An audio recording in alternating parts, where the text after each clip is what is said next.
Everyday hustle like William. Yeah. Everyday hustle like William. I'm charging the chicken just for the verse, yeah. I get in that kitchen, I cook, go to work. I go berserk, yeah. Go out and get it, secure the city, can't seem like the tide change. I know the power of $1, told 50 rounds at least. She know I get money, she know. As soon as I up, let's go. Just like double alone. Stay down with me or let me go. Start to whip out just like clothes. Inspire me to whip up the flow. She with me, she down like the bros. Holding me down like the chosen one. Early in the morning. That made me cry the first time I watched it. The playoffs are here, everybody. We are in Beantown for the Celtics home playoff opener. It's going to be a good one after dominating the regular season. The Celtics look to finally bring home their first title in 16 years. We'll see if they're able to get it done. Of course, their opponent, the Miami Heat. It's going to be a good one. We'll get you ready for game one of Celtics Heat right here in Boston. I always try to do a Boston accent. It doesn't really work out. You can't really do a Boston accent on the name of the city. Also, right out of the gates, Beantown, they love that here. I'm sure. They love that here. And this guy would know. I mean, as listen. you can tell. No, wait, hold on. Sorry. I'm playing to Welcome my strengths. Streams presented by State Farm. We got to get that out there. Yeah, Gary, I thought you were a Nuggets fan. I'm so confused. I'm sort of going with the Gary Legend vibe, all right, because I hear Larry Bird is in the building along with many other Celtics greats. There's one to the direct left of me. Here and one Drew Carter, the sultry voice of, as I say hi to Abby Chin, who's Celtics reporter. Listen, all I'm saying here is the very first episode of Hoop Streams on ESPN's multi-platform programs, it was here, and it was me in this Celtics jersey, so it's just a full circle callback because that was when the Celtics weren't really that good, and now here they are, best team record-wise in the league as the 1 seed. Well, Christine, I thought I would be the biggest Celtics homer on this Hoop Streams. You're allowed to be. Not the case. I wore my neutral green, right? Like everyone knows, I sort of work for the Celtics. That's green. This is green. You don't think so? It looks gray, but okay. I also love how sort of work for the Celtics just encompasses like, oh, I don't know, being one of the voices of the team. This is great. Can we just do this for 30 minutes? Yeah, we should. There's JJ Redick. Okay, so you guys, Drew Carter, Gary Striewski, fresh off of SportsCenter this morning. He left at 10:15 a.m., left Bristol, Connecticut. I was speeding, and I was not pulled over. Good. So I'm here. We're very proud of you. Miraculous. How about he stayed for the meeting after the show? You could have done a I'm Zoom. a good employee. I would have taken that bad boy from the car. It's perfectly fine. But you guys, what are you most excited about as we head towards this series, Drew? Well, I'm just excited to be here, guys. I mean, of course. I'm excited to be here next to you. This is my first Celtics playoff game, right? So right. They say it's different here. Well, it's different today. Sure. It is different today. I was outside. We got balloons up by Big Night Live, by those escalators. Some idiot in a Jimmy Butler jersey. Not even a jersey, a jersey. Well, in these harsh economic times, it's sort of the heady play, Drew. In this economy, you got to get the jersey. But then he's out there telling people, don't worry, it's only going to take 4 or 5 games. We'll make it quick on you this year. I'm saying I think it is going to be quick this year, but just in reverse from what happened last year. Yeah. Listen, I understand that, and I understand why Miami is confident, right? They are the ones who dispatched Boston's finals hopes last year, and this is a situation where they can exact revenge. And yes, they are without Jimmy Butler, but as it relates to these Celtics, there has never been a moment in recent history, aside from their championship number 17 16 years ago, where the expectations have met the actual regular season reality that they just played out in 82 games. Wire to wire, best record in the NBA, the best in the Eastern Conference, and unless they get in their own way, there's no reason why the Celtics shouldn't be playing in the NBA Finals against the Denver Nuggets. Okay, I was literally about to ask you. I was like, are you a Nuggets fan or are you a Celtics fan? Yes. Okay, cool. All right, so we'll talk a little bit more about this game in a little bit. We also have Derrick White joining us very shortly. However, let's take a quick look back at 2024, of course. We had Wemby making his very hyped rookie season debut, and it was so fun to watch him. The Lakers won the inaugural in-season tournament. The insane scoring trends continued this season. You guys remember when Luka dropped 73. New York as a 2 seed, Thunder as the 1 seed. They both emerged as postseason darlings. And of course, the whole world was shook when just last week, the Warriors lost their play-in game to get eliminated from playoff contention. All right, so let's talk about the season as a whole, guys. As you look back at 2024, what was the one thing that stood out to you in the regular season? Drew, I'm going to defer to you because you've been on the road. You've been seeing it firsthand and up That's close. True. So, naturally, where do you think I'm going to go with this answer? Of course. Western Conference, I'm sure. The Boston Celtics. I got to go with the Celtics, and here's why. You know, I like the fancy graphic that the geniuses in the control room put together. It's beautiful. Of course, Victor Wembanyama, future face of the league. He's got to be the face of this graphic. But let's not undersell just how dominant the Boston Celtics were this year. You said it, Christine. You said a dominant regular season. That's dominant with a capital D.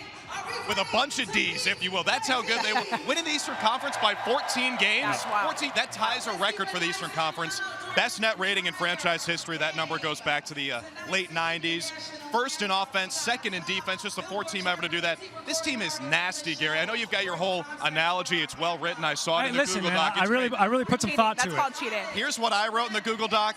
The Celtics are nasty. They are. They should be a huge favorite to win it all. Opposite of nasty, blueberry muffin, which was, as Drew just mentioned, my analogy, because I like it, and I'll take things to the Western Conference. There's never been a year that I can remember where the top of the conference has been so well respected, but also in this same exact breath out of the other side of the mouth, disrespected in the sense that I've heard people at our very own network saying the Thunder don't deserve a 1 seed, the Nuggets as a 2 seed could lose to the Lakers, and the Minnesota Timberwolves, I wouldn't be surprised if the Suns knocked them off in 5 or 6 games. By the way, Timberwolves took care of business yesterday in game 1 of that series. So anyway, back to the analogy. This is a blueberry muffin to me because the top of the Western Conference has been so delicious all season long with so many storylines. When's the last time the top 3 teams in the Western Conference went into the last day of the regular season, all tied, exact same records, and every single team had a chance to get the 1 seed? Never. And yes, the bottom of the muffin is still good, and it still provides some nutritional sustenance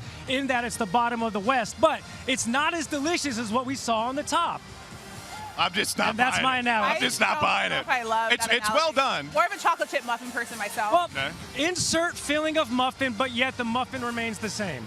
It depends on what you're into. Okay. All right, irregardless, it is a brand new season as we head into the postseason, and it started yesterday, right? So this isn't our first playoff game, obviously, our first playoff day.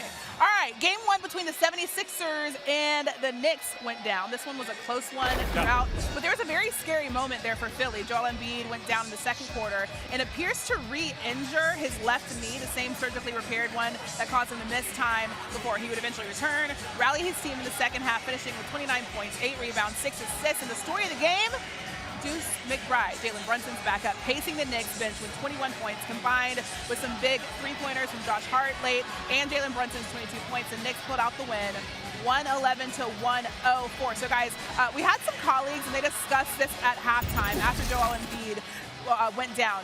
With so much at stake, of course, with Joel playing or not playing, should the 76ers consider shutting him down in order to preserve him as the playoffs continue? That's crazy talk. You don't play 82 games, and if you're Joel Embiid, 41. He missed 43 games in the regular. My math is off. 39 games, he missed 43. You don't do the rehab, and you don't sit since February to get into the actual playoffs by becoming the 7th seed to then lose game 1 in a series that really is a coin flip by all analysis after losing game 1, where Joel Embiid, yes, he's obviously still working off the rust of having missed 43 games. That shouldn't even be put out into the ether. That's ridiculous. There's a reason you get to this point in the season. It's almost as crazy as driving from Bristol to Boston in it's like an hour called dedication. 25. It's called heart. An hour it's 25. Called sacrifice. And that's what we saw from Joel Embiid. Dedication, heart, sacrifice. Wow. Did he look 100% after the injury? No, not even before the injury. Sure. Right. But the Sixers, I think, were plus 15 with him and like minus 22 without him in that game. And it was obvious they lost the second quarter by $1 billion. And that was after he went down. It's not just the fact that you don't have his scoring and his rim protection. It's the fact that the team shrivels without him. It seems like they were the 3 seed when he got hurt all the way down to the play-in. I think he's got to play. They still almost won that game. Correct. Yeah. I mean, he's still so effective, and it's not like the Knicks are a wagon like the other team in the Eastern Conference, the Boston Celtics. I don't know which one you speak of. The Sixers have a shot. They can't shut him down. That's Okay, let's talk about the Knicks a little bit because obviously they win game 1. Huge win for them. Knicks fans are reeling. How big do you think that win was for them? This is fantastic because out of every single little nugget that we've touched on. Nugget? True. You love Nuggets, we'll talk about them later in the program, and we'll see plenty more of them throughout the duration of this playoffs. But with the Knicks, you mentioned the Mitchell Robinsons, the Hartensteins, the Josh Harts. You know what you didn't have to say? Is that Jalen Brunson had to put the team on his back and will this team to a win. I mean, we saw the stat line right there. It's Jalen Brunson and Josh Hart combining for 42 points in that Game 1 win. So many times this season, Jalen Brunson's had to do all of that himself, right? So we haven't even seen Jalen Brunson. I know it's the first game of the playoffs, but listen, man, the Knicks, they got to play their brand of basketball, work it at their pace, going up against the Joel Embiid Sixers team. He's back. You got to imagine he's as healthy as he can be. I like what I'm seeing from the Knicks because of what we haven't yet seen from Jalen Brunson. Yeah, Jalen Brunson is that dude. We know what he's going to do in the playoffs. He was amazing last year, even when they lost that series. I'm so impressed by the other guys for New York, and I actually thought, I thought that the injuries were going to make it so they weren't really gelling, meshing at the right time. I actually think it's the opposite. We know what Tom Thibodeau likes to do in the regular season, and that's like if Gary Striewski were on his team, he'd be playing 45 minutes, right? Immediately benched. You're lucky you're still getting paid, but guaranteed contracts. So dang it, I'm stuck with you. Well, if he likes you, then you're not coming off the floor. That's a big if. Right? So we've seen that with Dante DiVincenzo's played like 50 minutes in different games. Jalen Brunson, of course. The fact that Mitchell Robinson had so much time off. OG Anunoby had so much time off. Maybe they're fresh. They're ready to go. And you need Mitchell Robinson. When a guy's banging you, like Joel Embiid, well, you need a guy like Mitchell Robinson to be 100%, and I think he is. So I'm really impressed by what I've seen from the Knicks so far. They can rotate fresh bodies on Joel Embiid because we know everything stops and goes with his offense and with his defense. So if you can get fresh bodies on Joel Embiid, the duration, however long this series ends up going, it's going to be the Knicks. How good was that game, by the really fantastic. Electric. Yeah, it was really good. Sign me up for 6 more of those Joel bad Embiid boys. going off the backboard, dunking to himself, which was like, this is awesome. And then he falls down, and you're like, this is not awesome. Because it's the playoffs. You want your superstars playing at their highest capacity. So fortunately, he was able to stay in the game. But it's going to be a really good series. Let's head out west and talk about Gary's other team. Come on. Why don't we? The Lakers. I like winners. And I like the Nuggets. winners. The Nuggets began their title defense last night against the Lakers. Denver came out a little sluggish as King James went off, scoring 19 first half points to give the Lakers a 60-57 lead at the break. But he was held to just 9 points after that as the Nuggets showed why they're still a force to be reckoned with. The defense stepped up. Nikola Jokic led the way, 32 points, 12 rebounds, 7 assists. Jamal Murray and Aaron Gordon both put up double-double. And in the end, Denver showed why Ball Arena is so hard to play in and to win in. 114-103, the final. Okay, so when I was watching LA in their play-in game, I was like, lose this one. You don't want the Nuggets because the Nuggets have their number. They do be saying that. Yeah, 9 straight wins for Denver. What exactly, this is your team, right? Yeah. How do you expect them to keep playing? I mean, they have their number. Of course. LA doesn't have the personnel to match up with how fast Denver can play, and Nikola Jokic being the best player in the world, likely going to get his 3rd MVP. And I know these are primed, conditioned athletes, and the Lakers played the Nuggets 3 times in the regular season. But there's a reason that Denver has an actual home court advantage, and they're 34-8 in Denver this year. We knew the Lakers were going to come out well. Darvin Ham said, listen, we're going to throw everything but the bathwater at him. No, that's not the same. That's not. We're going to throw everything and the kitchen sink. You know what I'm trying to say here. Throw out everything but the bathwater. And that's what we did say. Throw out everything but the baby. Anyway, you know what I'm trying to say. Keep the baby? Something like that. Either way, they weren't able to do it. And here's the thing. With the Nuggets, they let the Lakers take a first quarter lead. They let the Lakers take a lead into halftime, and it was thanks in large part, and the only reason LeBron James hit like a 50-foot three-pointer at the buzzer. But what do teams with veteran leadership, veteran presence, experience, and coaching do? They make adjustments, and that's what Coach Malone did in the second half, which is why Christine said LeBron was held to, 9 points in the second half? They shut him down, and Jamal Murray 1 assist away from a triple-double. These guys, they're already clicking, and they're a scary team. Isn't it amazing what you said about how the Nuggets can play faster and the Lakers can't keep up? Sure. Look at the best players on those 2 teams. You got LeBron, who looks like a Greek god. He's chiseled. We know how he takes care of his body. You got Nikola Jokic, who's scratched up and a little bit doughy. He fights bears in the offseason. He rides horses and trains them. I got B.O.B. And here's the thing. Nikola Jokic, he's so nasty. he's so disgusting. He's almost despicable, if you will. His game is almost despicable. I like that you did that. It's almost like I totally What is missed going that. That's on? good. That's really good. It's almost like he takes the rest of the Western Conference and uses his shrink ray on them and says, I'm going to steal this from you. This guy's a company man. Yeah, look at that, Nikola Jokic. I mean, you were the one who dropped that reference on SportsCenter, which I was watching. I appreciate that. Because Today? I'm not only a company man, but also a good friend. Wow, look at you. Just a friend and a fan of the program. I didn't get, listen, let the record show, I didn't get a text from Christine Williamson saying, hey, that was a decently funny joke this morning on talking SportsCenter. about Listen, we already know that you're kind of funny sometimes. You hear that kind of compliment? That's good. That's a kind of compliment, Drew. But did you, I mean, that's your guy. Well, yeah, I mean, here's the thing. Everybody knows that horizontal lines are not slimming whatsoever, but what do you want to look like when you're walking into a playoff game? You want to look big, you want to look bold, you want to look brooding, you want to look like you take up space, and that's exactly what the dad bod god, shout out to Randy Scott, does and did. I just think that when it comes down to crunch time, I just don't think the Lakers have enough, and really nobody in the West does. Correct. There's a reason the Nuggets have beaten them 9 times in a row. Right. A lot of those games are close, but really they're not close. If you watch them down the stretch, they get a good shot every time. They defend. They're too deep. So the Nuggets get game 1 of their series. The Celtics hope to win game 1 of their series as well. I caught up with Derrick White just a few moments ago. Take a listen. And now we are so very lucky to be joined by the one and only Derrick White as he gets ready for this playoff series and obviously game 1 of this series. You've been here for 3 years, right? 3 years. Every single year, it feels like you guys have gotten better and better. Certainly the record says so. What about this team allows you guys to get better and improve every season? I think we're just we're trying to learn from our mistakes.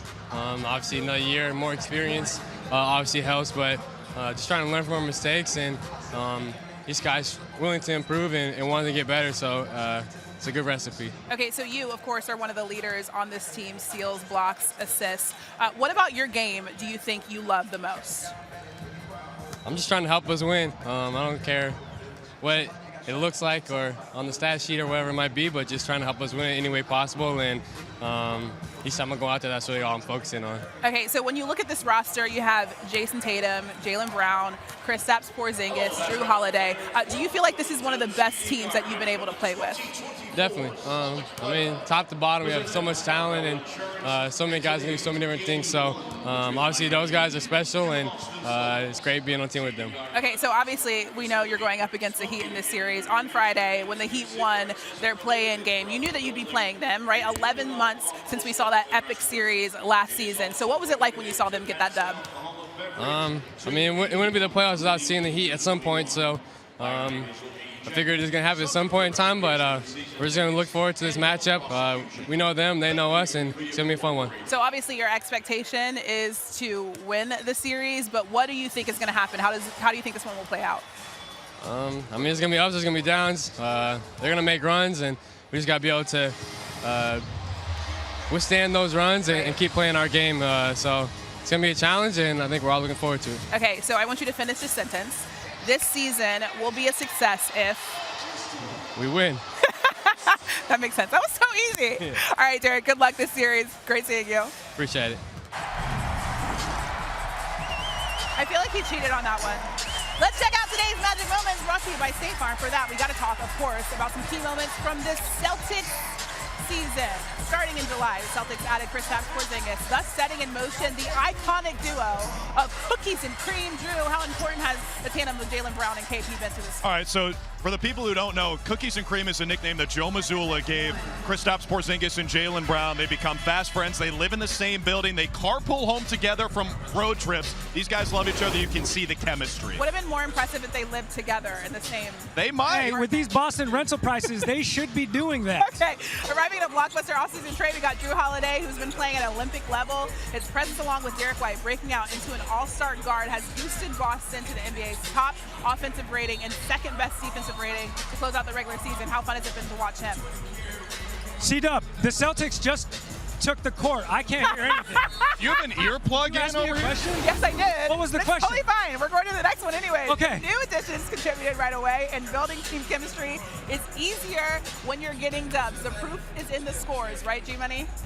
I think so, but C-Dub, it's so loud on the court, I can't hear you. What's the question? Like you're an old Dude, did you man. hear that? I heard that because I'm Thank you. paying attention. No, I'm locked in. The team is He's nasty. trying. Let me repeat, the team is nasty. Okay, good. Jason Tatum, absolute bucket this year, playing like a franchise player. Yeah, some of JT's stats took a bit of a dip this season, but that's because the Celtics have a better and deeper roster. He's made strides in areas required of a champion, making his teammates better and improving defensively. How impressive has Jason Tatum been this season, G? Oh, Jason Tatum. Okay, I finally heard that one. I just saw my guy. He and I, not a big deal, but we're in a This Is Sports Center commercial. He just saw me in the layup line. What up, G? That's true. But in all seriousness, we knew that this time was coming for Jason Tatum. I mean, it's been a couple of years that's sort of been matriculating, but now the proof is in the pudding. He's one of the best players in the league, and that's why the expectations are so high, because they have finally met and synced up with the reality of this team being the best record-wise in the league. Okay, I'm glad that you were able to finally hear something. I did. I'm locked in. What are we looking at now? All right, let's talk about this So hyped being Celtics down team. here. G-Money, you were here, was that 2 seasons ago when we did hoop streams for the NBA Finals, right? Yeah, that's and right. we thought that this team would be able to get it done against the Warriors. It's been a few years. They haven't been able to get it done. Do you think that they're in striking distance this season? They are 100% in. I mean, and to be honest with you, as it relates to the Celtics, think about the opportunity right now. Everybody huddle up, okay? The two seed being the Knicks. Okay, Right. They're good. A lot is going to hinge on Jalen Brunson, and then 3 through 7 right now, it's kind of a toss-up. The Bucks, what's going on with them? Is Giannis going to be healthy? Is Dame Lillard going to be healthy? What about the Cavaliers? Donovan Mitchell is coming back from that knee injury. So basically 2 through 8, they have question marks within themselves. There's nothing that's stopping the Celtics from getting through the East. Yeah. It doesn't matter. I mean, you can talk about how weak the Eastern Conference is. It's a blueberry muffin, whatever. I've been sending the same. Delicious. I've been sending the same GIF to a lot of people. The same GIF, GIF, GIF. GIF. It's Ron Burgundy. Yes. It's Yes. Ron Burgundy on a late night show. I don't know which one. I apologize. But he's looking at the camera and he does this. Come on, bring it. That's how I feel about everybody else in the NBA if I'm a Boston Celtics fan. Sure. Okay. Because if I'm wearing a Larry Bird jersey, if I'm Gary Legend. Gary Legend. That's how I feel. The team is put together so brilliantly. I want to give a lot of credit to Brad Stevens, Mike Zarin, Dave Liu, and everyone in that front office. Also, Wick Grossbeck, Steve Paliuca, the owners, for fronting that bill. I mean, they're going to be in the second apron like anyone even knows what that means. Basically, it's a really expensive team. It's deep. It's put together well. That's why we just talked about Jason Tatum sacrificing a little bit. All these guys have done that. They've all talked about it. Jason Tatum doesn't need to average 30. Yeah. He can average 27, take a few fewer shots. Drew Holiday's on the Olympic team. He's Yeah. maybe the 5th best player on this team. I was literally just And about he's to on Team say, USA. look at the way that they've constructed their roster. All-star, Jason Tatum, an MVP candidate. You got Drew Holiday, who is by so many accounts one of the best one-on-one ISO defenders in the league. You think Milwaukee kind of misses him right now? Yeah. And then the resurgence of KP, right? That guy is an NBA All-Star in his own right, and he was supposed to be the focal point of not one but 2 different franchises, and he's been around 4, and all of a sudden he's playing like the Knicks and the Wizards and the Mavericks wish that he would have been playing when he was with them. We should have had 6 All-Stars. Yeah. But front to back, top to bottom, you're not lying. A few snubs there. I do want to ask you, Drew, you said they're nasty. What do they have to do to not make it to the finals this year? Just stay healthy. I mean, that's it. Really, health is the one concern. Yeah. People talk about their late game offense getting bogged down a little bit. I think that's slightly overblown. Their pace is slow in the 4th quarter, but that's pretty typical. I think the team has enough individual talent to beat you in a multitude of ways. And here's the difference between this year and last. Last couple of years, we all talk about Missoula Ball shooting a bunch of threes, which, by the way, 3 is worth more than 2. Sure. I know we were trying to By do math my earlier. math. That's right. Yeah, According to the calculations I did earlier today, 3 is worth more than 2. It's good count. generally a more efficient shot. But then everyone says, oh, what happens when the 3s don't go in? They get cold. That's what happened against Miami last year. Heat shot 43% from 3. Celtics shot 30%. Yeah. Lightning's not going to strike twice, but even if it does, the Celtics have counters. Kristaps Porzingis is the difference. One of the most efficient post-up players in the NBA. Tatum and Brown are both bigger and stronger and more aggressive. Holiday can take you in the post, take you down low. The team is just really well-rounded, and I'm not concerned about anyone in the Eastern Conference. I asked you. By the way, Jimmy Butler's not playing for the Heat. Yeah. Whatever, dude. Jason Tatum messed up his ankle, what I'm and saying. like Whoa, that was close. What? Did you see I got that? hit with a ball once on this show. It's very easy to get hit by a Theo ball. over here. I like how I asked you how they would not make the finals, and you gave me a bunch of positive things that they will have to do to make Keep the going, finals. C-Dub. But you do have another job, like your real job that you have to do. Not today, but if you guys start kicking me out, that's okay. Yeah, that's what it is. around. I want you to leave. Okay. Just kidding. You got Chris It was Aaron so great coming seeing you, Drew. We have another guy joining us very shortly. You guys are watching Hoop Streams. We're just minutes away from the start of Game 1 between the Miami Heat and the Boston Celtics. That is our guy. We were talking about guys that should have been All-Stars. Derrick White, absolutely snubbed, but he's been a big bucket. Oh, just kidding. We're not kicking Drew Carter off. You get to hang out with us. I guess I'm staying. He just called into work, guys. Just other kidding. job. Hey, sorry, guys. Full Okay, Wolf of so- Wall Street. I'm not leaving. Hi, Chris Herring. Hey. So great to have you on your Hoop Streams debut, right? Yeah. Yeah, big time, big time. Welcome. What a stage. Yeah, What a welcome, stage. welcome. Decent. We've heard very good things about you. So I have a graphic that I'm going to throw out for you really fast because it's the Hoop Streams graphic. It is the team's most under pressure according to Hoop Streams as they head into the postseason. Okay. You got the Celtics at number 1, the Knicks at number 2, the Bucks at number 3, Clippers, and then the Nuggets. So those are the top 5 teams. Chris, do you agree that Boston is the team under the most pressure as they head into the postseason? I think so. I think when you look at how much they won the Eastern Conference by 13, 14 games, whatever it was, the question of whether they were bored towards the end of the season, whether they were kind of resting, kind of just lax. This is a chance to prove at this point that they were as good as they showed during the regular season. It's a chance to show that last year, okay, maybe Joe Mazzulla was in year 1. This is year 2. He's had some experience, and quite frankly, they get a team that they get to kind of avenge what happened last year. I think this is a chance to prove that they're as good as they showed during the regular season. J-Tay on fire or whatever that was. I didn't know he was going to be on fire. Tay?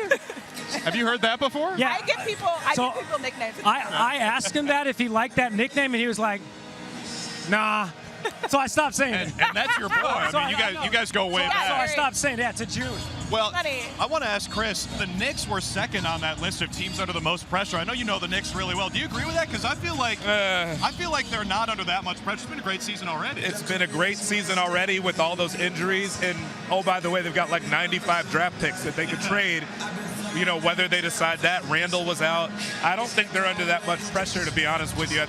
I'm not going to say it's house money because it looks like they could actually push a team like the Celtics if they get to the conference finals. So I don't think they're under that much pressure. I think it's a two-parter. For the franchise, it's the Celtics. For the future, it's the other teams. It's the Bucks.